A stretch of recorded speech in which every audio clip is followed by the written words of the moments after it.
അനന്തപുരത്ത് നമ്മളെ പിന്നെ മിത്തക്കുന്നിൻ്റെ മുകളിലുള്ള അനന്തപുരത്തുള്ള ഫാക്ടറി ഉണ്ടല്ലോ, ഫാക്ടറിയിൽ നിന്ന് ബോയിലർ പൊട്ടിത്തെറിച്ചിട്ട് വലിയ അപകടവും കാര്യങ്ങളെല്ലാം നടന്നിട്ടുണ്ട്. ഇതിപ്പോൾ ആൾക്ക് എത്രത്തോളം സീരിയസ് ഉണ്ടെന്ന് ഇപ്പോൾ അറിയേണ്ടത്തില്ല. ആംബുലൻസും ഫയർ സർവീസും പിന്നെ എല്ലാം ഇവിടെ വന്നിട്ടുണ്ട്. നാട്ടുകാർ ഒന്നാകെ കൂടിയിട്ടുണ്ട്. ബോയിലർ പൊട്ടിത്തെറിച്ച് അതിൻ്റെ ഉള്ളിലുള്ള ഗ്യാസിനുണ്ടെല്ലാം പൊട്ടിത്തെറിക്കുന്നുണ്ട്.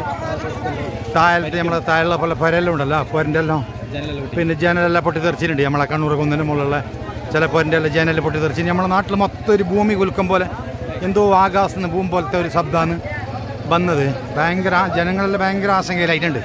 കാരണം ഇതെന്ത് സംഭവിച്ചത്. ഇപ്പോൾ മൊത്തത്തിലായിട്ട് ജനങ്ങളൊരു ആയിരക്കണക്കിന് ആളുടെ കൂടിയിട്ടുണ്ട്. ഒരു ഫാക്ടറിൻ്റെ അവിടെ നിന്ന് അതിൻ്റെ ബോയിലർ പൊട്ടിത്തെറിച്ചത്, പിന്നെ അതിൻ്റെ ഉള്ളിലുള്ള അണ്ടെല്ലാം ഇപ്പോൾ പൊട്ടിത്തെറിച്ചുകൊണ്ട് ഫയർ സർവീസ് വന്ന് ആംബുലൻസിൽ വന്ന് കുറേ ആൾക്കാരെ സീരിയസ് ആയിട്ട് കൊണ്ടുപോകുന്നതെല്ലാം ഉണ്ട്.